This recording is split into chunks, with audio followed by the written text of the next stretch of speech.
lyrics, because it's the lyrics to the song. Shadow's my best friend, Shadow's my best friend, Shadow's my best friend, he's my best friend, and Shadow's my best friend, Shadow's my best friend, Shadow's my best friend, and I love him so much. He's my best friend, he's my... Shadow Weekly, welcome back to the show. Sonic Weekly, X, Who, What, Grant. Hi. We've got part 2 of Sonic X Shadow Generations, the review. This time, we're expanding it even further, but let's see who's here. By see, I mean, let's talk, with our voices. Bo, hi, Bo. Bo's with us. Here we go, buddy. Hey, there's no time for witty banter. We've got a lineup of people here. Too much to do, and that means dragging him out of the shadows into the spotlight. The star of the show, David the Lurker. Hello, David. Whoa, hi, Grant. Hi, Bo. That's right. We've got a star-studded lineup. But before we get to them, I just need to ask, Grant, if Shadow's your best friend, was he the best man at your wedding? No, he wasn't. What? Because you were there. Oh. Yeah, and also he turned me down. He's too It's cool. It's a one-way dream between me and Shadow I'm not his best friend, and I know that, and I'm okay with it. I'm not even okay. I said no witty banter, but let me tell this very brief story. So when we were at the most recent symphony in LA, the singer, he said, "Oh, when I first joined this tour, I was so happy because I played Sonic music as a kid on my stereo. I loved it. It really meant a lot to me. And now it's really getting to realize this dream. And we rehearsed this one song, and I was so disappointed my first night out. We didn't get to play it. It wasn't on the set list. And Shota, he saw that I was so disappointed, and he asked me what was wrong, and I told him, and he said, "Oh, don't worry, we'll fix this." And so the next show, it was back on the set list, and he'd composed a whole new version for me. And I was like, wow, I wonder what song this is going to be. And he's this big wind up. He's loved this since childhood. And they play this, acoustic, very soulful rendition of One Way Dream. I was like, what, were you a child 2.5 years ago? Oh, wow. That's true. I can vouch for that. I was there. It was a moment. And who was also at the symphony the year before were our two friends that are joining us again this week. You know him. Who's going first? We'll go with Matt. You know him, but he's freaking rad rappy. Hi, guys. Hey, Matt. Matt Brawley's with us. Hey, guys. Happy to be here. You don't sound happy, but we'll get to that in a second. No, I'm super happy. Well, you were in a deep sleep. We woke you up. Well, hey, can I ask what was the review part 1? So this is part 2. Did you guys already discuss the game sort of, and we talked everything but lore. So we talked gameplay mechanics. Oh but shit! Not Okay. Yeah. Cool. Bo also hadn't finished the game. Bo hadn't played it yet. Hadn't played it. So that would make a big difference having played it. David and I traded some reactions on, mostly focused on Shadow Gens and six. I want to clarify some statements that I made in the heat of the moment. Whoa! But also, let's introduce the Sam, additional Sam voice, Logan. The internet sensation, Sam Logan. Hi, Sam. Hello. It's me. I'm also here. Sam and Fuzzy. Hey, Sam. Hi, friends. Of course, I'm not here to make friends, but you're here to make statements. Exactly. You're here to make enemies. You have a long list of enemies, son. And we're going to go through them all. Yeah, I hope if you've got 15 minutes of this podcast set aside, I have a list of names I would like to read. And it's just my enemies. Yes. That's my favorite part of the episode. Yeah. The list. Yeah. The list. Here we go. I hope everyone brought their own list as well. We can compare. And if there's any one person who's on all 4 lists, then we know that they're going to die. They're dead. Yeah. Oh, ooh, so it's not Boggle rules where we got to remove them from our list because they're shared. Doesn't count. It's not a point. That's true. Boggle, everyone's favorite game. That's a topical reference. I fucking hate Boggle. Understand. I hate it. Good lord. Great. Well, it's a good thing there's no Boggle minigame in Sonic X Shadow Generations. There it is. There's our segue. Good segue. Okay, so good question. If you're just joining us this is your first episode. This is a weekly show about Sonic the Hedgehog. The big news is that Sonic X Shadow Generations released on all platforms, and it's been doing great. It has been selling well. We know that it's number 3 on the UK charts. We know that it was 1 million copies sold on release date, and we were talking about it because we had pre-ordered it, so we had it early, a few days early. So we were talking about our initial reactions last week. But now we've had some time to sit with it. We've had some time to complete it. Some of us have 100% completed it. I have actually been spending more time with Sonic Generations lately. Last week I was like, Shadow Generations is, and it is great, but I'm also like, once you get past the awkwardness of the controls not being the same, Sonic Generations is where I also just wanted to like talk about that as well. We will talk about the lore, but Sonic Generations, a good game. In fact, Sonic celeb Tyson Hess was tweeting earlier today, Sonic Generations, what a great game. So if you don't believe me, believe Tyson Hess. It's good to give it credit to, because I feel like, not that it's been getting shat on or anything, but like there's definitely like a lot of people who are like, forget Generations, like Shadow Generations is where it's at. Like a lot of reviews even that are like, gosh, it's aged terribly or whatever, but like it's still good, and it's holding up pretty well, I'd say. Yeah, I have to admit, like, it's always been, I'd always say, like, well, it's one of the 3D games that I like the most. It's one of my favorite 3D games. I'm a 2D Sonic guy at heart, but, like, of the 3D ones, I always like that one. And as I'm replaying it this time, which is, probably like the 10th or 11th time I've replayed that game, I think it's time to admit, I actually just really like Sonic Generations. I think it's one of my favorite Sonic games. Say it loud, say it proud. Yeah, it's good. It's a good game, good levels. I like classic Sonic. He doesn't feel the same, but I think his levels are neat and expansive and cool. Yeah, I like finding the Chow. That was the hypothetical I had, which is, had classic Sonic gameplay from Generations been just what the 16-bit games were, would we feel any different about the Sonic games? Like if that's what we had grown up with? I think no. I think it's fine. Yeah, and like if that was like the first thing we ever got, sort of thing. Yeah. Like, oh, really interesting question. Yeah, I don't know. I mean, the spin dash is overpowered, but besides that, it's fine. It's like a little different, like from actual classic Sonic, but that is one of the things that I think like works for it. Like there's design philosophy aspects to it that are just not the same as the actual classic games, but they're neat. So yeah, I think the thing that I miss the most, or the thing that sticks out to me from classic Sonic and Generations versus Mania or Origins, is you can't spend that much time in ball form. Sonic will default to being on foot, even if it's like a U-shaped sort of thing where in Spring Yard Zone you would be rolling. Classic Sonic and Generations is running that on foot, and it just changes the way that he handles somehow. I don't know. It's really not about rolling physics at all. Like, I don't think I ever press the down button when I'm playing classic Sonic and Generations to do a roll, because you have this incredibly overpowered spin dash on a button that you can do as long as you're touching the ground. So it's just like you would always do that over a roll. So it becomes a lot more like a boost Sonic game, to be honest, just with a slightly different version of the boost. Yeah. If this is how Sonic always controlled, I feel like the game would probably still have succeeded.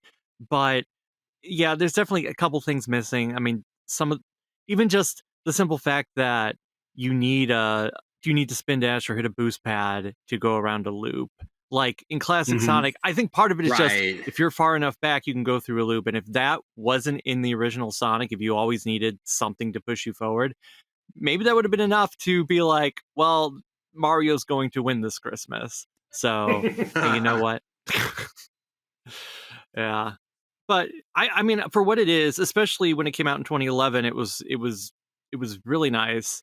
Now with Mania and even Superstars to a degree in the way that Sonic controls, it's not perfect, but I think it's still perfectly acceptable. Definitely fun. Like I would never turn down, like, if there was another classic Sonic level in this game, if they had added a 10th level, I wouldn't have said no to it. Like, I would have wholeheartedly accepted it. Wholeheartedly. Oh, that's what it is. Yeah. Go whole hog. Yeah. Right. Do you ever want to go whole hog though? No. No. Quarter hog. Quarter hog. Yeah. Okay, but Bo, I've been dying to know, because you sat by last week as we were praising Shadow Generations and hyping it up, and you hadn't started it yet, but now have you played through it, and what did you think?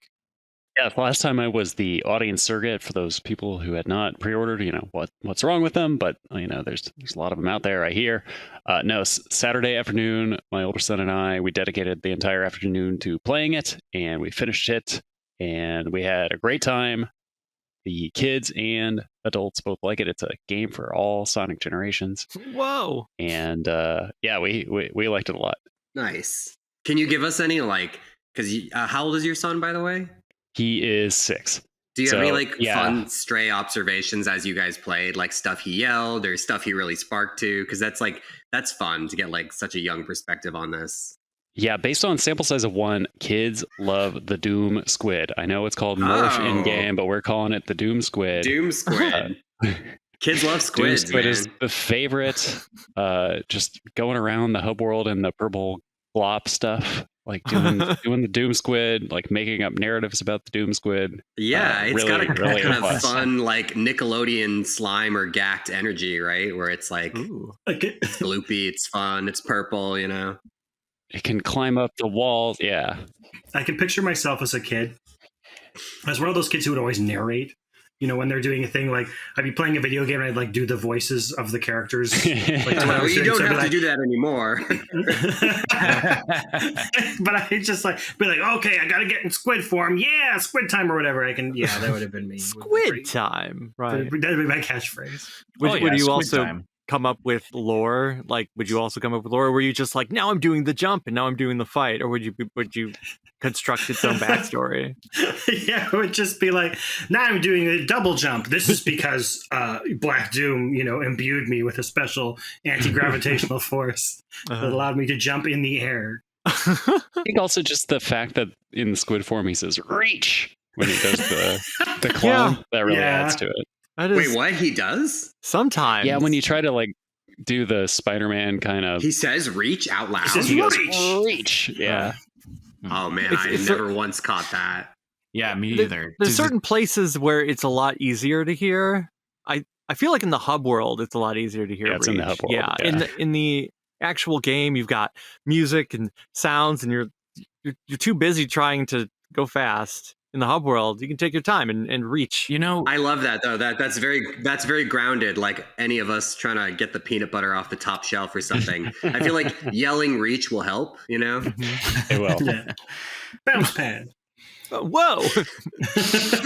Hub world. Feel like that could a jukebox mode would be nice there in an 100%. because I am realizing maybe one of the reasons I didn't hear "reach" is because I've been after just I do like the hub world theme, but it's the only one, right? And sometimes I just want to hear Space Colony Arc Act 1 again. That Teddy Lloyd remix, from the beginning of the show. But also, it's on Spotify, and I like it, and it goes with everything. It is true, like especially because Frontiers had a thing like that. It would be nice to have a radio or something so that you could hear all those songs as you're spending hours and hours finding all of those stupid bolts. So before we get into lore and the fine details of it, Matt and Sam, you guys I know have both played through Shadow Generations.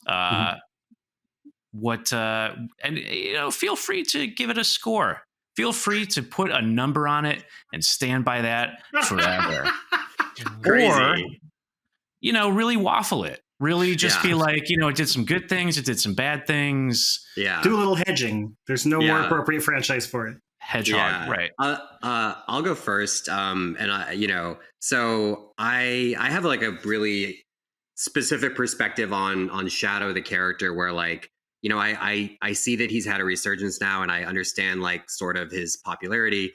But for all the younger fans, I feel like it's important to know that from my perspective, this is one of the biggest clown characters ever conceived. Sort of like the fact that he was very cool when he came out in Sonic Adventure 2, but you have to understand from my perspective, he represents sort of the the franchise is almost like spoiling a little bit. Like he really headlined some of the franchise's like lowest moments, and like you could say it's not really his fault, because I don't really think it is. And to the credit of Shadow Generations, I feel like this is the most like convinced I've ever been of his kind of like appeal. You know what I mean? Like I just generally I really enjoyed Shadow Generations. I thought it was good, possibly great, sort of like really smartly designed and well put together in a way that's like really surprising for someone who grew up with like Sonic Team's output, because like these guys are anything like they're amazingly inconsistent, you know what I mean? Like, but Shadow Generations like felt really like tight and good, and like, you know, I have some great kind of like thoughts and questions for later about like, you know, is this the future of the series? Like, should it be the future of the series? Like, I think one of the biggest surprises for me was that it's a boost game. Like, it's a boost game, like one of the boostiest games I've ever played. And like, I guess as a fan, I was sort of gaslit into thinking that we were done with that. You know what I mean? Like, there were all these interviews and all these quotes about like, you know, the developers saying like, we've moved past that, and you know, there's X reasons why we did, and that's why like Frontiers was mostly an open world game with some, you know, boost levels kind of shoehorned in. But this to me feels like a doubling down on sort of a gameplay style and formula that like I had sort of written off. And like I think it's really good. It's like the best version of that, and I had a really good time. But I'd love to kind of like pick your guys' brains about like, well, is the idea of Sonic as a rhythm game, a timing based game, more than like kind of a platformer and more than something that offers like freedom? Is that like attractive? You know what I mean? So anyway, I thought it was good. I had a really good time playing it. I'm not like the biggest Shadow the Hedgehog fan, but like I'm finally starting to get his appeal. And I do think this game is hovering somewhere between like a 7 or 8 to me, where like I just had a good time. Like there's really nothing to like get mad about in this game. Like everything, any level that even wasn't like fantastic, it was still good. So yeah, and I'll pass it to Sam Logan with that, who did 100% it. Like I'm the kind of I'm the kind of player who like I'll like get through these games usually to credits, and like maybe I'll come in and dabble a little bit, but generally I've moved on just because like there's so many games, there's so little time in our lives, and like I had a good time, but I'm like, that's fine. I'm gonna go to Silent Hill now. So anyway, passing it over to Sam Logan. But yeah, generally I walked away pretty positive. Yeah. Well, I dwelled on it. I did all the things. I haven't quite finished getting all of the S ranks in the regular levels, but I did all of the missions and the extra hard missions and all the collectibles and the hub stuff and everything. So it's just like those last few stages that need S ranks would be the only thing I'd have left to do. I really like this game. Like I said, I'm quite warm to Generations already. So the prospect of just getting like more of that would have been appealing, even if it was like this, like the same. There's like, it's interesting to see like the ways in which they have evolved and changed the boost formula in this, like not just like implementing like the controls from Frontiers and stuff, but the kind of design philosophy that we started to see in some of those original cyberspace levels kind of played out on a larger scale. Like they are, you know, boost levels, but they feel like much more focused on keeping you moving all the time. You really notice it when you go back to get the collectibles. It's like I don't know if there's any collectible in this game that ever requires stopping to collect. Like it's always just like on one of the various roller coaster routes that you can branch off with. Like this huge emphasis on you know, it feeling like more like a racing game, and when there are multiple routes, they're more like shortcuts, you know, and it's all just about like timing a good homing attack to like, you know, catch that spring to that boost ring to go off on this little branch of the level that's like slightly shorter but then reconnects. So it does like have a rhythm game feel. I think it's really fun, and I enjoy like optimizing it. I think it's cool for that, and I really like the challenge levels actually, like a lot, which surprised me. I do think like if this game was just the game, like it was just Shadow Generations and nothing else, I would maybe be like, this is cool, but I feel like something is like missing. Like they've streamlined this formula so much in one direction that there's stuff I miss a bit about the more platforming focused and methodical parts of the other game. But like as a package with like it and Generations, I think like I would give it an 85, and it's probably my favorite 3D Sonic game. I think the two halves of it like have different strengths, and it makes for like a really good package. So Yeah, you can't beat the value, really, right? Like Yeah. it's packed. and it's like there's things about the Generations levels, like the Sonic Generations levels, that I find a little frustrating, and it's cool to play like the Shadow levels and see that they've kind of conquered some of those things. And at the same time, there's aspects of Shadow Generations that I feel like there's things I miss about the Sonic levels design philosophy, but then that game is also in there. Like, so yeah, I think like holistically the whole package is like pretty much very, very close to what I would just want, like from Boost Sonic. So yeah, I'm feeling like very warm about the whole thing. I agree. I think it's Sonic X Shadow Generations is the best 3D Sonic game entry point for sure. That's the one to start with. Mhm. If you were introduced to the series. And then I think Sonic Frontiers is more of what I'm hoping for the future of it, with more of the freedom. But I would still give I would give both games strong, bold 9s. Yeah. Dang. Yeah. Go for it. Yeah. Yeah, Sonic man. Frontiers. I mean, it makes sense. It makes sense to me, like, especially if you're a Sonic fan, like, a 9 to me is not crazy at all. Like, especially if you're a fan of like you love Sonic Adventure 2, it's like your favorite game of all time. Like, this would just be catnip pretty much.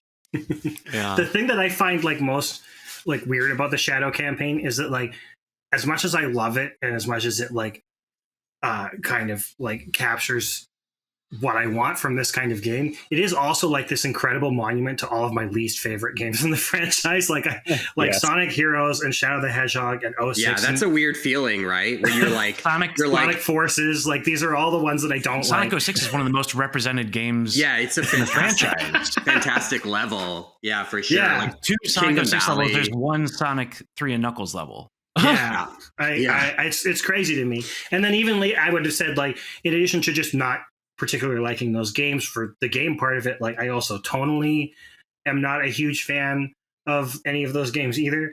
But this game I felt like presented to me like a take on how to do like this style of serious kind of slightly edgy Shadow story, where I'm like, yeah, that's good. I like that. Like, and I'm not totally surprised by that, because I did kind of feel that way about some of the comics that Ian wrote about Shadow and the Archie series and stuff as well. But yeah, like it works for me. It worked for me, and it made me like all those levels that I used to hate.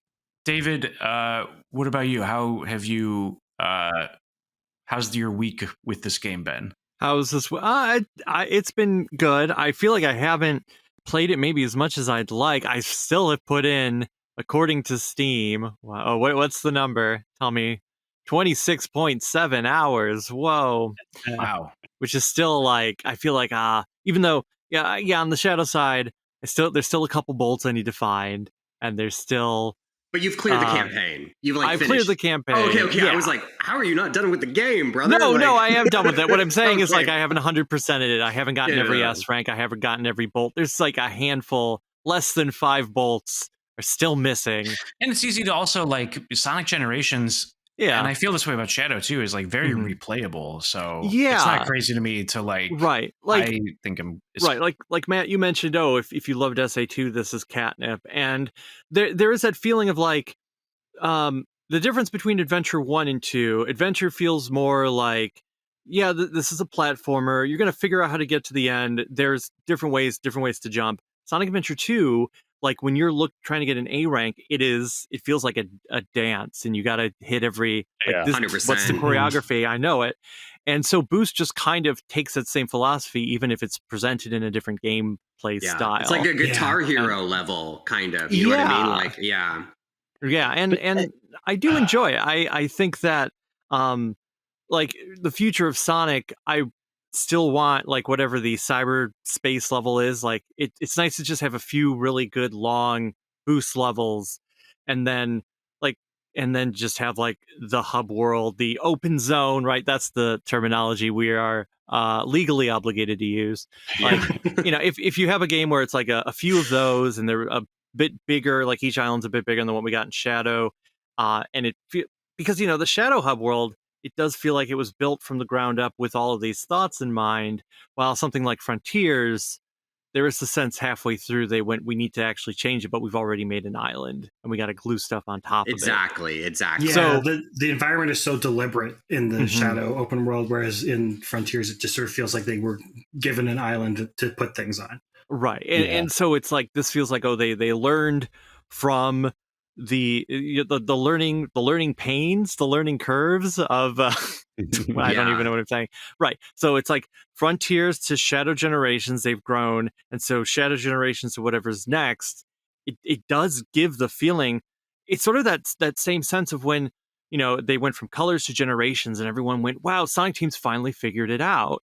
And then they made Lost World, and we went, "Oh, Sonic Team hasn't figured anything out." But now it's like they've gone back and pretended almost like Lost World and Forces didn't happen, even though Forces is represented in, for the first time, a full level, as opposed to like little bits, 20 appetizers. Yeah.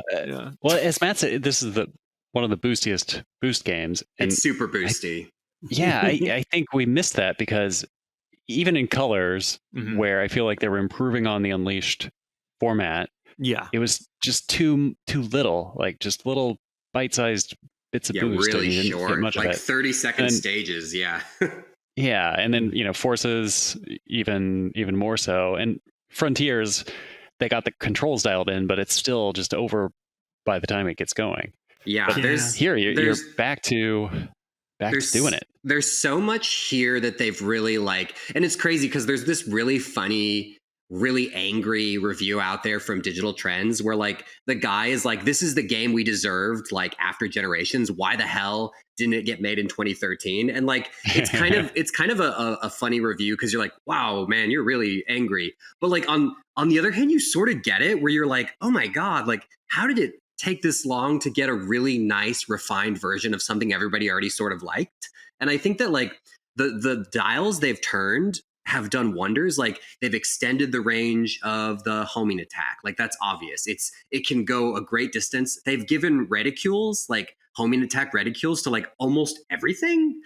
And that has done wonders in terms of you go flying off the side of the course to no fault of your own, but there might be a reticule that you can find to save you. You know what I mean?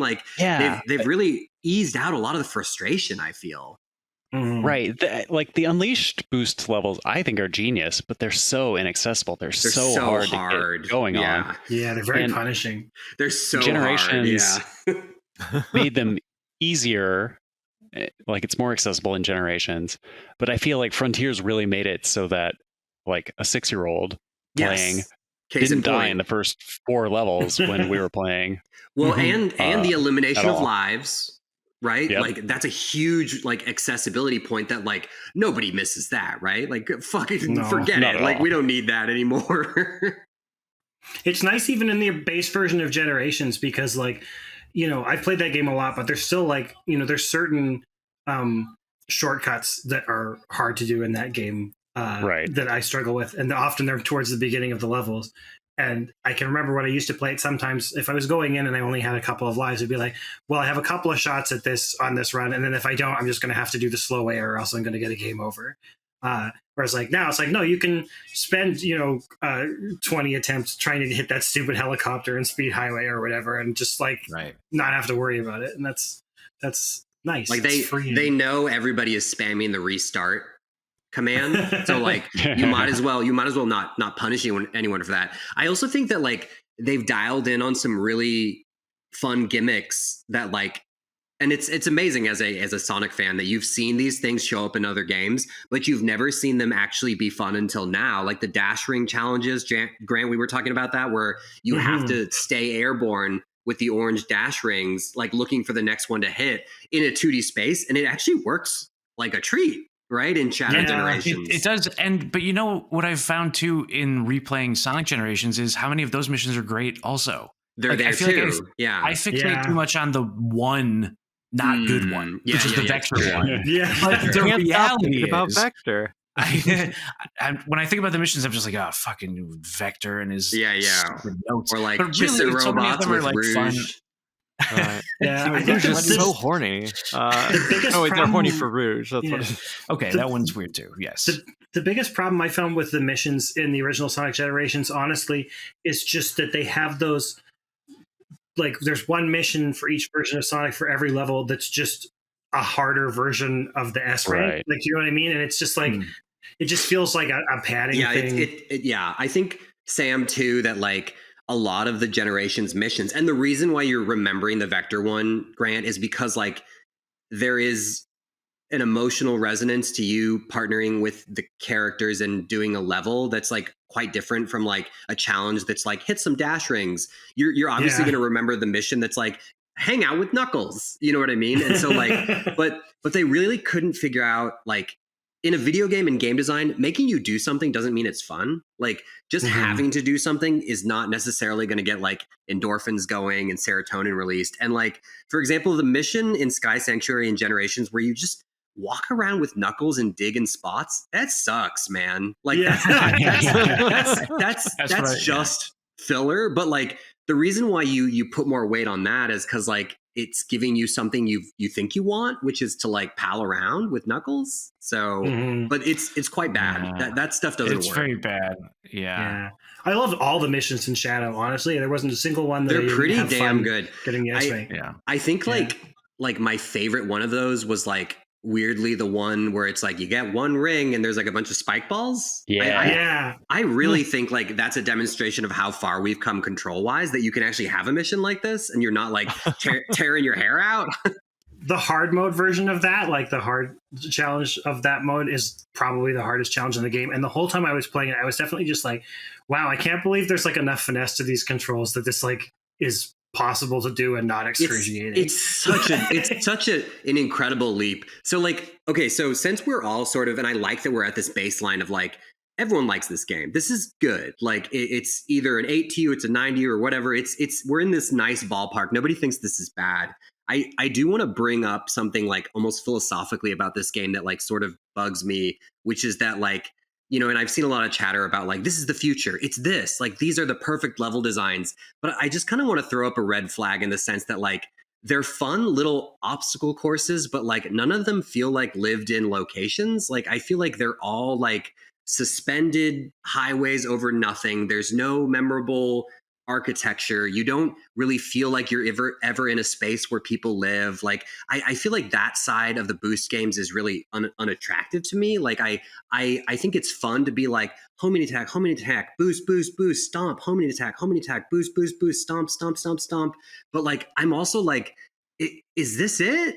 Like, is this the future? Like it's fun and it definitely works. And like it's definitely getting my adrenaline going, but I feel like it's also missing something that Sonic Adventure 1 really nailed, which is like Emerald Coast feels like a real place. So I'd love to know what you guys like. Are we losing something too by embracing the almost like Guitar Hero rhythm game nature of Boost? Like I know that you can put a little bit of that in the hub world, but like I would love to get some of that in the levels too.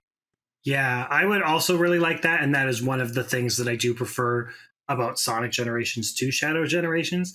I mean, I think they both suffer from what you're talking about to an extent, but a lot of the Sonic Generations levels, you know, do have like tentpole locations and like memorable spots in them that feel unique in a way that the Shadow levels mostly don't. Or maybe it's just that in the Shadow levels, when there is a unique thing, you will see it then repeated 2 or 3 more times before the end of the level, because the levels are a lot longer.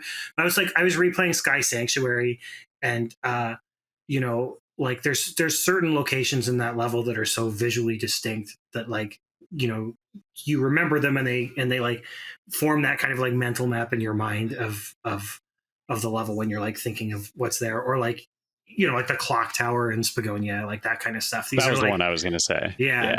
I love classic Spagonia where like you go inside the wine cellar area, or like Speed Highway where you're in like the parking garage and stuff like that. The levels in Shadow do feel like they have less of that, although it also kind of feels like that might be partly because of the levels they chose to include are not ones that had that in a strong way the first time Mhm. around either. So that is something I think would be cool to see. But like, it depends on what the rest of the game is. Like, this is like this expansion pack to this larger package, and so it kind of has its own needs for that. If you're making a full game, it would be cool if you kind of had like levels like these, but then maybe there were like also like hubs that had like that were more like locations, and there Theming, were yeah. characters and theming and stories, and maybe like multiple characters, like maybe 6 of them, and one of them is Big the Cat, and you could call it Sonic Adventure. That would be a great game. They should make that one. Yeah, I mean, Sam kind of nailed it of where I was gonna sort of take the answer to, which is like, yeah, I think it's just connecting those a little more. Of Emerald Coast, you enter it through the hotel, and it starts at the hotel, and then you're off, and there's whales and so forth. But Isn't the way to solve it just like to make them not a separate experience from the hub world? It's just like a place you go to in the hub world. If it was just integrated, doesn't like.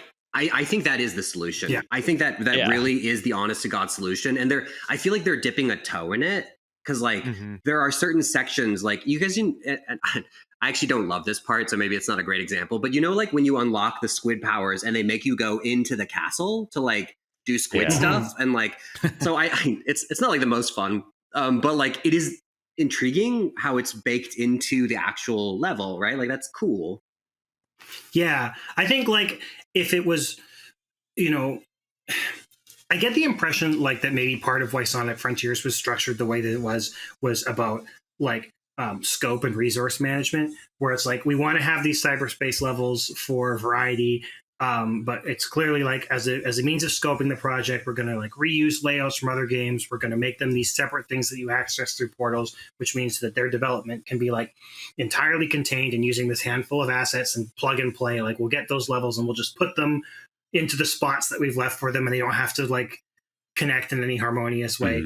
I think that's like was probably very helpful for a game where what they were focusing on was figuring out this open world stuff. But like if it was more like something like Sonic Adventure, where it's like the open world is an area, and then the branches off to the linear levels are just other locations, that would be awesome. And maybe that is what they will do. I don't know. Let me interject here and say, in the interest of time, we're going to pivot to the lore with the help of a prompt from friend of the show, Jack of Old Games, who provides the gameplay footage on YouTube. He says, first time caller, long time listener, so call me a bad Sonic fan, but I'm a little off on my Shadow lore. Obviously, he's been around and in most of the games since he died in SA2, but I'm a little confused. The version we see in Heroes is like a clone or a robot or something, right? So is that just like everyone accepts that's Shadow? Is the Shadow in most of the games not Shadow? I'll take my answer off air. Whoops.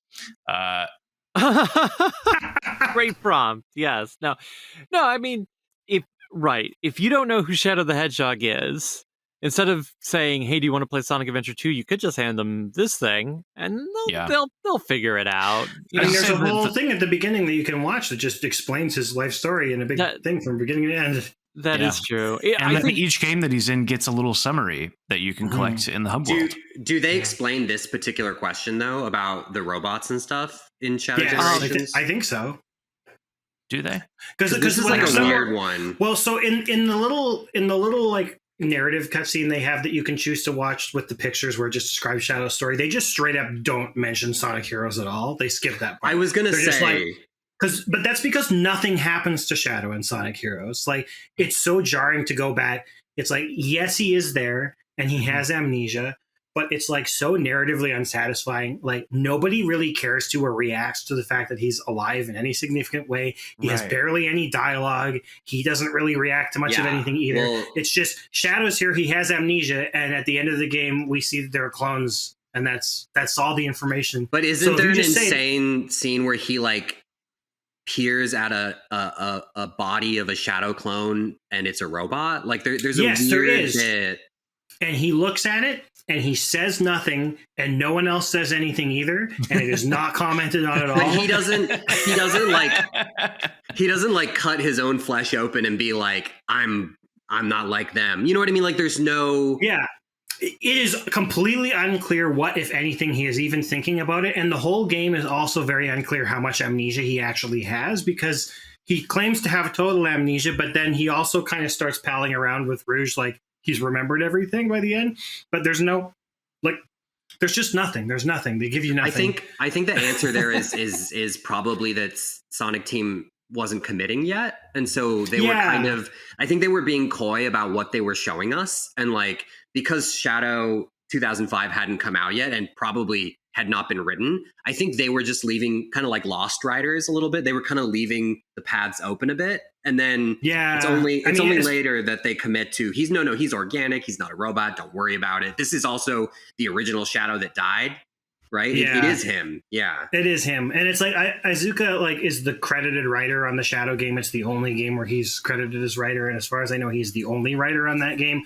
So it seems like, at least if we believe the credits, that he's the one who ultimately figured out what the deal was going to be. And he was very busy when they were making Sonic Heroes, so he just may not have had time to really decide yet what the mythology was going to be.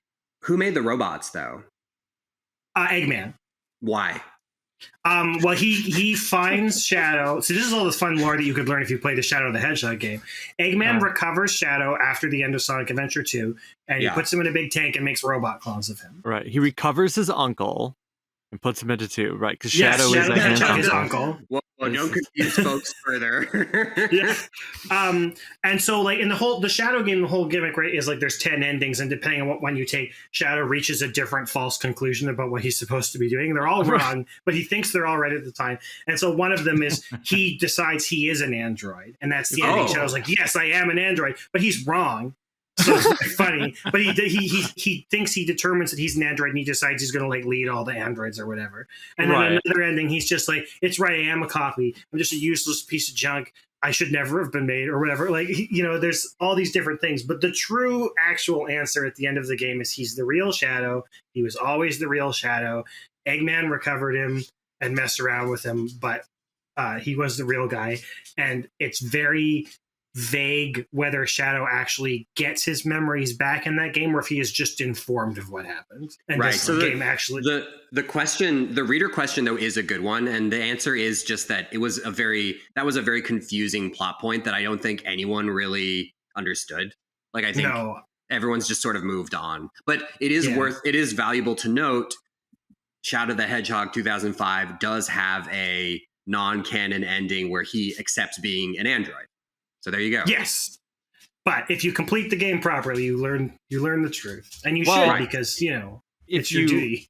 If you complete the game and are also bad at the final boss, because Eggman only tells you that you're the real Shadow. Oh yeah.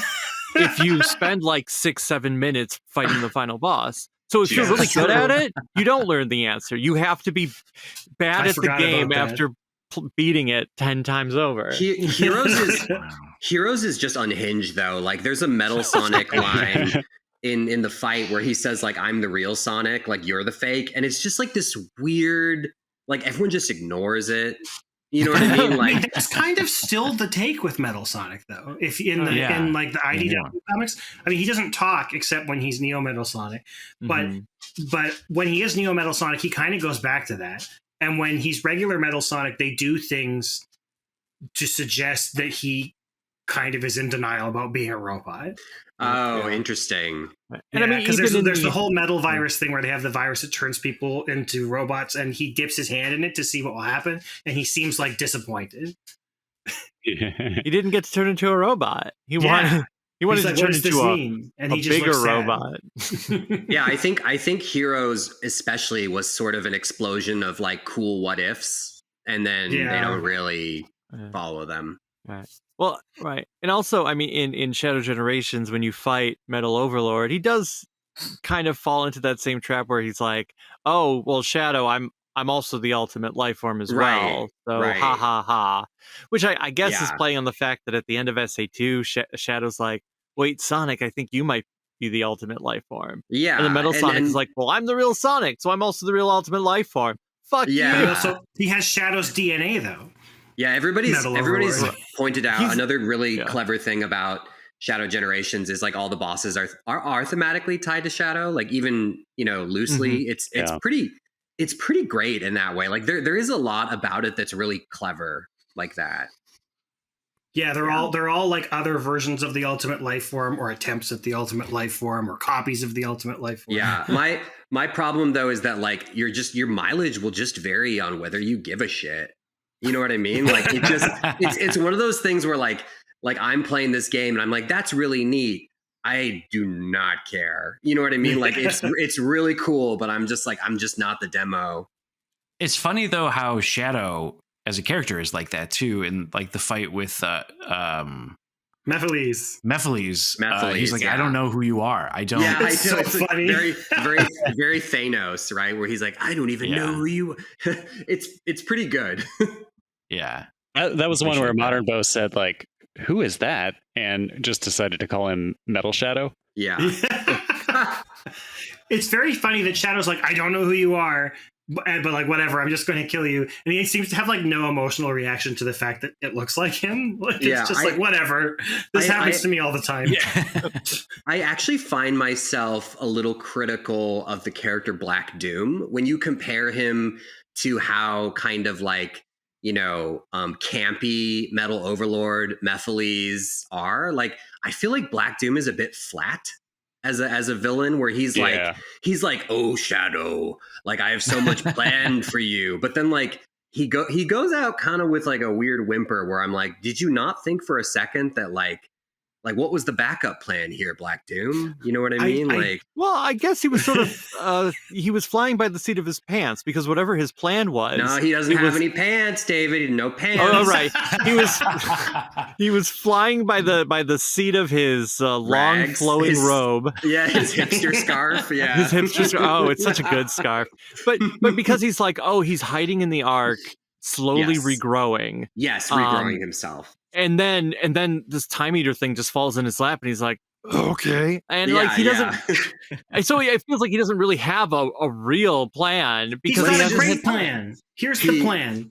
He brings in a bunch of levels for Shadow to play for some reason. He puts some powers in pods, but Shadow's only allowed to get the powers in the pods if he beats the levels to unlock the challenge gates, and beat the challenge gates to get keys, and beat the keys to get bosses, and beat the bosses to get gears. Then he's allowed to open the pods, and he can have powers, and he wants Shadow to collect all of the powers, because then he will be ready to have a final boss fight with him and lose. Right. Exactly. Right. It's like, I guess I think maybe part of it, and maybe it's not as perfectly conveyed as it could have been in terms of the story, but you do have like Shadow is angry, and there's one moment where it seems like he's being affected by what he's absorbing, and Maria runs over and is like, "Hey, don't do that. Like, you're better. Like, I know that's not who you really are. You're cool."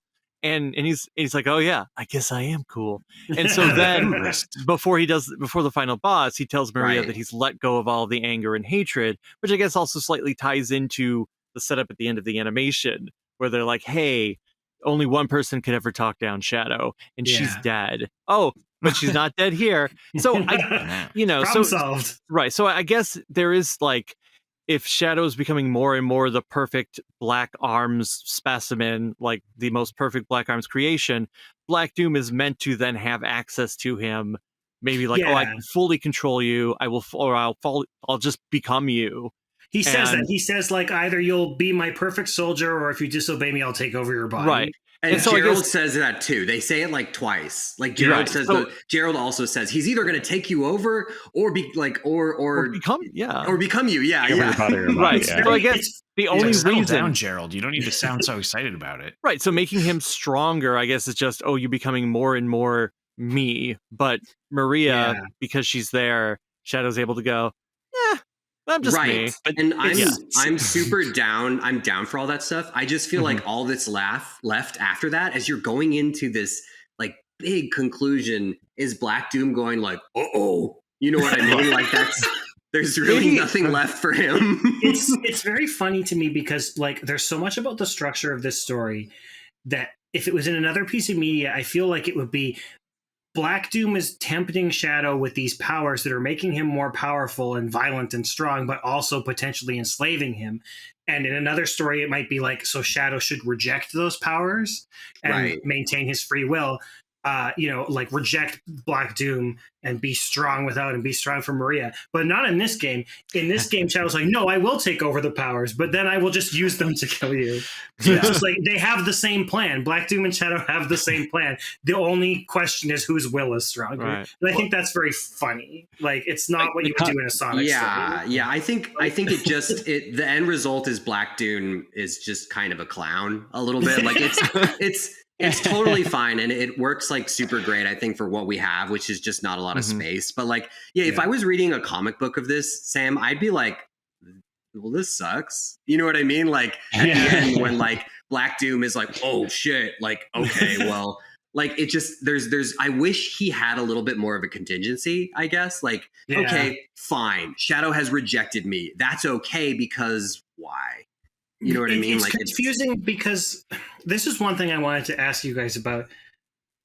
What is happening in this game? I mean, I know what's happening emotionally. I know what's happening with the characters, but like mechanically, physically, what is happening in this game? Like, why does Shadow have to play these levels?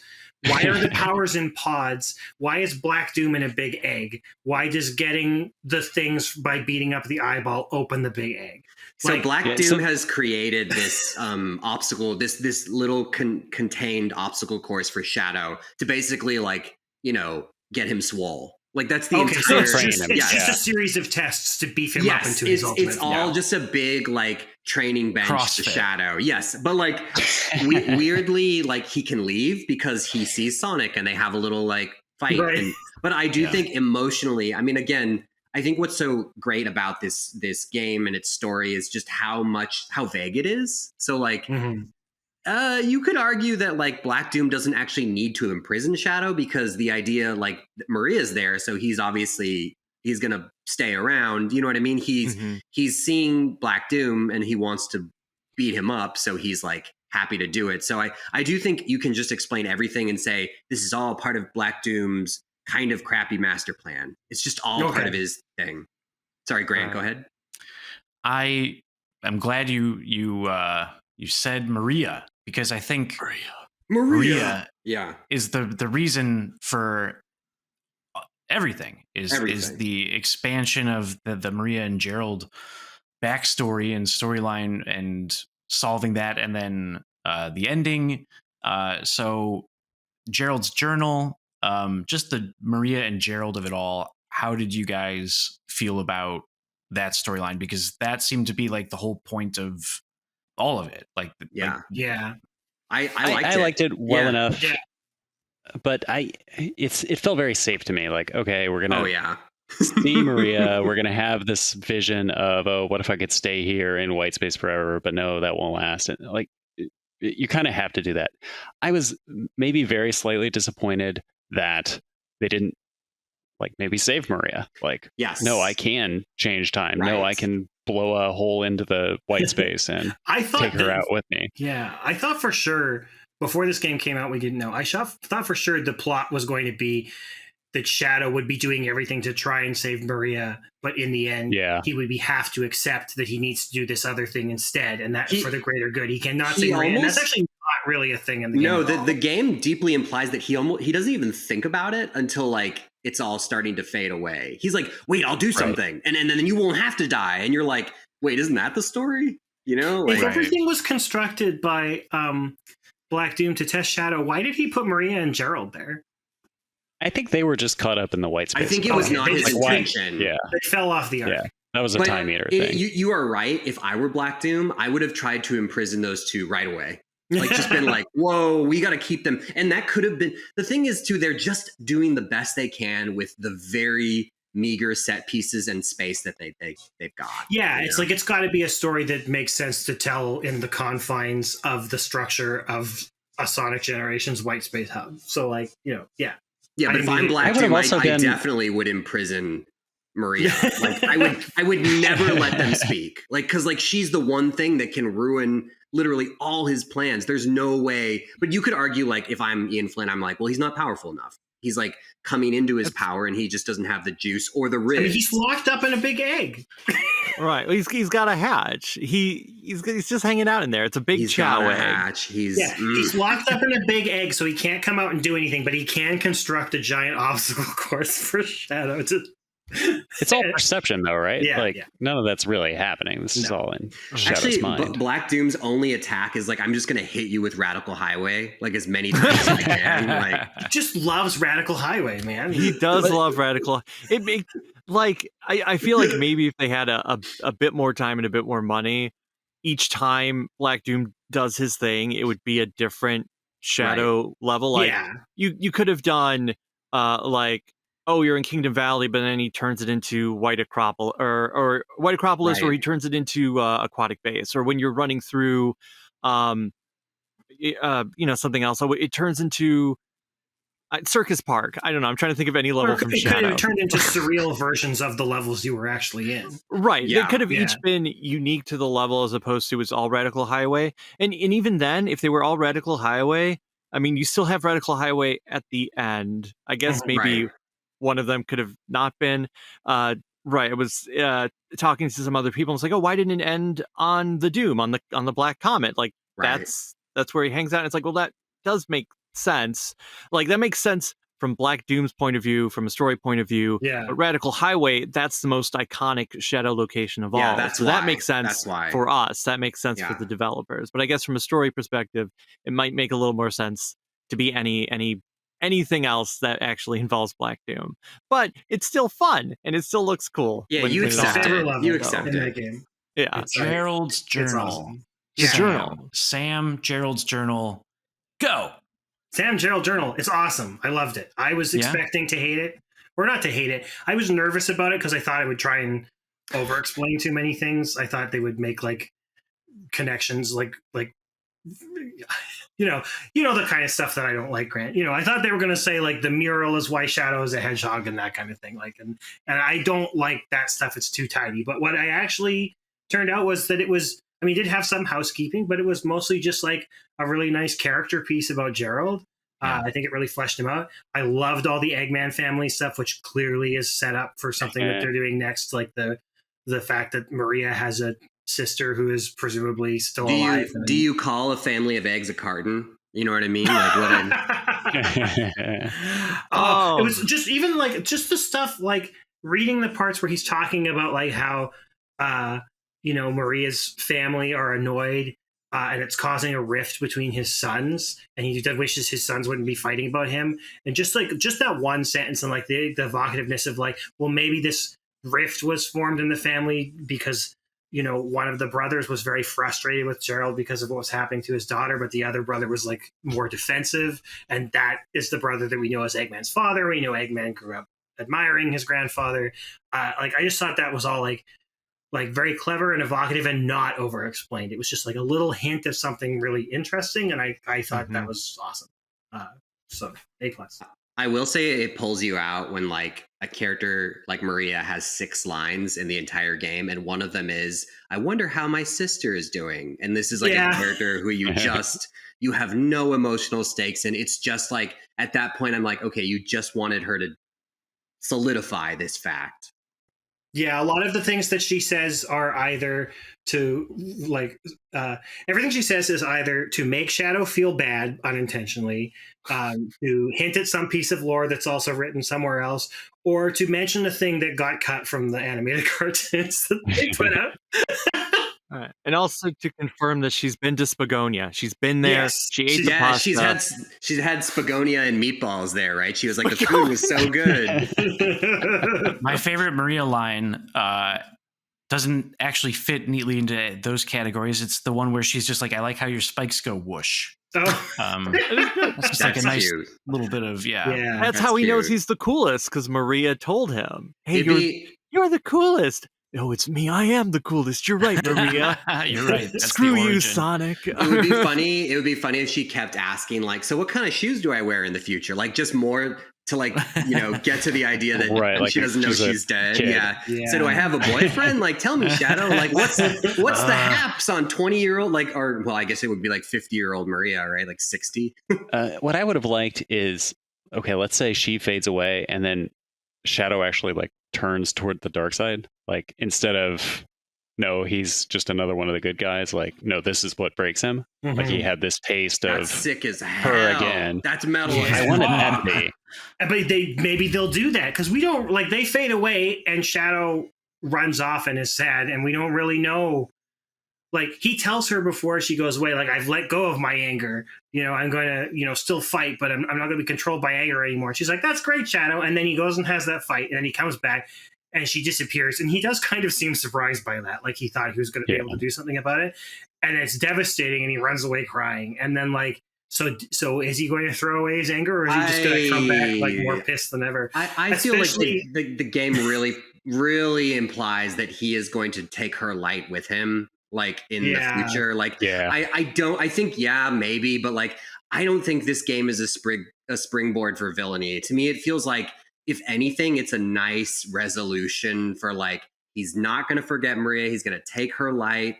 And into whatever thing is coming next, like, he's sad, but he's moving on kind of thing. Taking it right into episode Shadow from Forces, because that's what happens next. Yeah, and that's it. Right. I have one other thing. Can I briefly bring up one other thing that gets mentioned by the NPCs? Gerald, speaking of people delivering lines that feel like they just have to be there to serve a mechanical purpose, Gerald has this whole line about how he theorizes that two chaos control users working together can open a portal in time. So that must, like, that's got to be like for something. Also, we've seen that in 06. Yeah. Right? Oh, is that what happens in 06? That does happen in 06. Right. Oh, well, never mind then. Yeah, no, another 06 reference. I mean, the game is just the game loves 06, and maybe it's time that we all accept that 06 is actually great.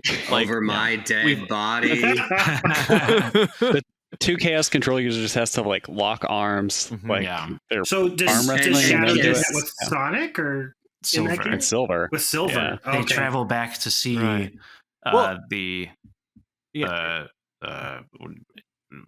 God, what is her name? Elise. Yes. Right. Yeah. When she's right. They go back in time. They sort of put on her. Sonic and Shadow also do it, right? Because that's when they're stuck in the future. And then Sonic and Silver do it when Sonic has to go back in time and save Elise. And then Silver's like, I'm going to go back to my future. It's like, wow, it's still on fire. Thanks. Right. But I guess none of them remember this happening. Which is they don't remember 06, right? Yeah, which is why when in Sonic Generations, they're like, we're traveling through time. And Sonic's like, without the time stones? Instead of like, without me and Shadow holding each other's hands? I haven't seen all the changes. What was Blaze and Silver's dialogue changed at all? I don't know. I haven't gotten to them and I didn't see anyone mention it. Well, right. When you beat Crisis City and Blaze shows up, she just says something pretty generic. Even like the extra non-spoken line where she's like, oh, this place shouldn't exist. That's gone. She just says something like, oh yeah, we gotta keep on fighting. It's very generic. Like instead of being the weird, she doesn't say, wow, that level was a rush, wink wink, or like anything like that. No. She should have. I think every character needs to say the game they were introduced in. Right. It's been generations since I've seen you. Right, because when you see Tails and then he's like, oh, I can be Sonic the Hedgehog too. And Knuckles. Can I ask you guys, like, what do you want next? Like what, like not only like content wise, because it sounds like what everybody wants is a hub world that incorporates level design in it, but like tonally, since we're talking about lore, like what do you want tonally moving forward with this? Like, I would like them to make a brand new game with no locations from previous games. My soft spot in Sonic Tone is the kind of Sonic Adventure sort of sweet spot of being like kind of like magic meets technology, vaguely Indiana Jonesy, naturalistic locations and temples and machines and stuff like that. A swashbuckling adventure. That's kind of what I would be into. Nice. Yeah, Sonic Adventure 3. We've got the Fast Four friends forever. We've got their playstyles figured out. Yeah. Shadow now is figured out. Mm-hmm. So you've got this great, and you've got the control. So you've got the controls for everybody. You've got the levels, sort of the rhythm is there. So I think it's time for to do the whatever that means. whatever that means for Adventure 3, which I think needs to mean you got to bring Naka back. You got to do it.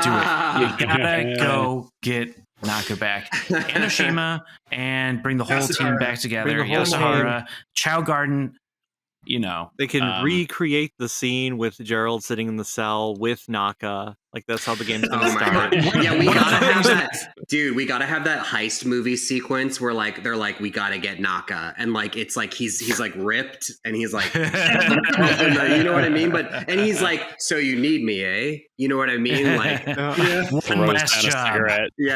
yeah. I do but- wonder. Oh, go on. Well, just one thing on the Yeah. Sonic Adventure tone of it, which is Yeah. that I feel like it's really nice when there's a escalation to it. Sonic Frontiers sort of starts dark and gloomy. Sonic Adventure 2, even though Sonic is under arrest and a fugitive, it's bright. Yeah. Sega blue skies, Mhm. San Francisco hills. It's very exciting. And then Sonic Adventure, the night with the cops. Both, in fact, Sonic Adventure 3 will have to start with the cops. That's Oh, that's no. one of the Sonic Adventure themes. So maybe Donut Lord becomes Time to Oh, canonized. no. Oh, or maybe Sonic just shouts ACAB really loud. Oh, and, no. Yeah. Or oh yes. or, oh, yeah. Um, Right. I mean, they've had Sonic working with the cops as a vigilante in Sonic Adventure 1. They've had Sonic escaping the police as a fugitive in Sonic Adventure 2. So I guess 3 is like Yeah. he joins the Chaotix. I don't know. He becomes a private detective. He It's could that- become a well. He's not really working with the police in Adventure 1. He just shows up and is like, "Oh, they all ran away, but this looks fun." He's not Yeah. like Right. buddy Yeah. buddy with them. It's Shadow the Hedgehog where he's like, "Shadow, we gotta listen to Gun because they're the man." Yeah. That's the I one. would like for future stories to have the characters not all be just generically good. Mhm. So, like in Yeah. Frontiers, Sonic is Mm. like so encouraging and Yeah. like, hey, Tails, you're gonna figure out your place in the universe. Yeah. And Don't worry, like, bud. no, Tails or Sonic should be like, well, oh man, your emotions, keep those away from me, loser. Yeah. One And- of my and least Shadow favorite shouldn't things. be like yeah. happy. He should be angry. Mhm. One of my least favorite things is I think this line is in Frontiers, and like I despise this when in media anywhere. Well, whatever you decide, I'll be there for you when it happens. You know what Yeah. I'm just like you just said nothing. You know what I mean? Like I decided I'm just going to go murder a bunch I'm of gonna people. continue existing. Depending Whatever- on what you say, a qualified amount of support is coming from me. yeah. Like I get it. I get it that it's supposed to be unconditional support, but I think unconditional support is a very weird concept to begin with. That is like not really something you should be celebrated. Like a good friend is not someone who's like, well, whatever you decide, bud, I'm here for you. Yeah. I'm gonna I've jump in decided that to- active volcano. Yeah. I've decided to Oh. murder people. Like I'm not here Yeah. for you. I see no difference between good or bad. yeah. Sonic doesn't matter. Okay, for no Yes. better reason than it's time to wrap up. Any final thoughts from David? Well, right. I've got one thing. I guess it sort of ties in a little bit to like what comes next in the Gerald journal. There is the page that is about the Ifrit. It's smack dab in the middle, and it looks Ooh. crazy. And it there's a line which is a line that Tails says in Rivals 2 when he's reading about the Ifrit, because Gerald did research on that. There is a drawing. Well, it's meant to be a photograph, but it's an image of something. And as far as I can tell, no one's figured out what it's meant to be, because even though it's describing Ifrit, it looks like it's security cam footage, and the image inside it doesn't look like Ifrit, and it doesn't look like a Black Arms, but there is like a face, and then there's a big X across it, and it's like, what is that meant to be? And I do wonder if that is a little bit of foreshadowing, haha, shadow, to whatever comes next. And then I guess like the other thought about what comes next, because we've established Maria has a sister. Now she would be 50 years old at this point, but she could have a kid or a grandkid. In Who will art, probably in both, be an archaeologist. yeah. And I mean, there is that purple-haired girl that was in Yeah. Tails too. Mhm. But in both Archie and Sonic X, there is a living Maria analog. There's Hope Kintobor that was introduced in Archie. And then there's that episode right. of Sonic X in season 3 where there's like that Yeah, I don't even Helen, remember who right? she I is. think her name's Helen. I don't know. Oh, no, Helen's the one in the wheelchair. It's Oh. season 3 when they're fighting the Metarex, and there's this Oh, good girl, Lord. and she reminds Shadow of Maria. And in the Yeah. American version, she flies away and is like, "I'm going to live my best life." Wait and a in second. the original the Japanese, wheelchair girl doesn't remind Shadow of Maria? you would think. Well, I don't think he ever meet. Does he meet sense. her? Because she's he's like very blonde and disabled. Like she Right. wears And in- blue too. I'm not joking. Like, right. okay, And in the whatever. Japanese version, the Maria analog from season 3, she dies again. Oh. So it's like Oh, boy. Shadow just deals Oh, with more boy. death.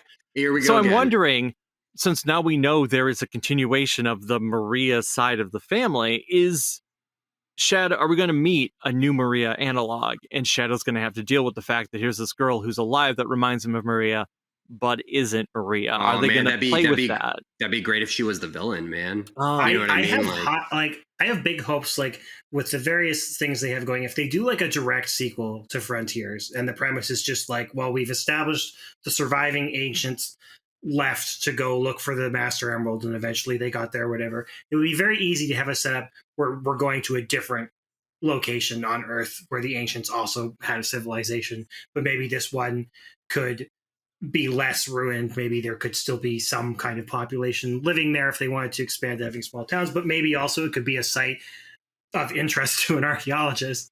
Right. And a character like, you know, this sibling of Maria's or Right. that sibling's kid, depending on it, Yeah. could be put in a position of doing something villainous and Shadow could side with them. I think That's that would great. be very That's cool. great. I love Yeah. that. There's a lot of things you can do. Like just Mhm. throwing that out, it really feels like we're setting up for the future. Don't think about it too hard right now. Yeah, Unless and that's exciting. Like it feels like they've learned, they've grown like Right. gameplay wise, mechanically, control, and even like story wise. It feels like there's a sense that we're going somewhere, which maybe we haven't really gotten since like Adventure 2 through even 06. Even if sometimes things got funny, it felt like they had an idea of where they were they were continuing building off what came before. Even side things like battle, we're building off of, you know, the Shadow side of The things. Jizoids or whatever, too. Yeah, yes. Is that what they're called? Sorry. That absolutely can't be how it's pronounced. I am sure the lore council would. No, it's a Jizoid. have It's Jizoid with a G. You Right. sick. No, the Jizoids are people who play Jizz in Star Oh, Wars, no. right? Oh my god. Yeah. I Okay, think there's so a good Robotnik place. Family. Oh, sorry. Yeah. Robotnik Family. Yeah, Robotnik Yeah. family. Sky Sanctuary, Angel Island. Mm-hmm. They're connected to the ancients. You get fleshed out similar to how this Gerald Journal did for Sonic Adventure 2. You get fleshed out of like Tikal and the Echidna civilization. Yeah. Bring back these old threads, and it's not an adventure remake. It's like a adventure. You know, what do you call Spiritual successor. it? There you go. Right. And plus Sage will be there, so more great opportunities to do That's- Eggman and that- family stuff. Yes, exactly. That's the impetus for it. Is Eggman is reconnecting with his family to introduce his new AI daughter. So something that Whoa. like I feel like Sonic is drifting towards, no pun intended, and I would love for them to detox this because like I don't like where this is trending. I really think they need to stop trying to be Bayonetta. Like I really would love them. I don't really like it. I'm not for it. Like there are many parts in Frontiers and Shadow Generations where I'm like, I really don't like this focus on combat, cool camera moves, and like demonic monsters. Like I just don't think that's the way. I'm okay with like the shonen stuff, and I'm okay with like big healthy bits of Indiana Jones and like big Eggman robots, but I'm not down for like the Bayonetification of Sonic, I guess. Like the near automification as well, where I'm just like, I don't know who thinks this is the end all be all for character action games, but like even the parts in Shadow Generations where you mash the button and cool combat happens, I'm like, it's okay here. It's Shadow Generations. I love it. Please don't make this like a cornerstone of this franchise. Like, just move away from this. I don't know. I would just For me. settle for no more final bosses whose heads are wider than they are tall. Okay. No more characters with their heads that are the shape of the King of the Cosmos from Cowboy That's very Games. That's all I specific. really want. That's like you mean They're like all Dark gonna look Gaia, like that. basically. That's funny. All right. Well, David, that ominous rendition of what is it? All Hail Shadow. All That's what it hail is. Shadow. That's All right. Hail Shadow. Because he wants to be king. He was King Shadow in Mobius 25 years later. This is what I clean the house to. You know what I mean? I'm like cleaning the house, and like Right. getting angry. You know. Hey, well, if you're finishing up cleaning your own house, maybe it's because you've just gotten to the end of another episode of Sonic Weekly. That's right, Sonic Weekly, perfectly timed to all of your cleaning scheduling. It's great. And if you've enjoyed this and you have to clean the bathroom before that, you should perhaps subscribe using your podcatcher of choice, be it Apple Podcasts, be it Spotify, or if you're one of the Android faithful, you got to be using Podcast Addict. It's the only way to live with podcasts. You can rate us, review us, all of that stuff. It helps us, and it's fancy. And who doesn't want to be fancy like Shadow the Hedgehog? But if you reject podcatchers entirely, we are also available over on YouTube. It's at Sonic-Weekly, which it not only has the audio, but also gameplay footage recorded by friend of the show, Jack of Old Games. Ooh, there might be shadow footage on this episode. I would be surprised if it wasn't. Hey, and you can also do all the like, comments, and subscribing you want there.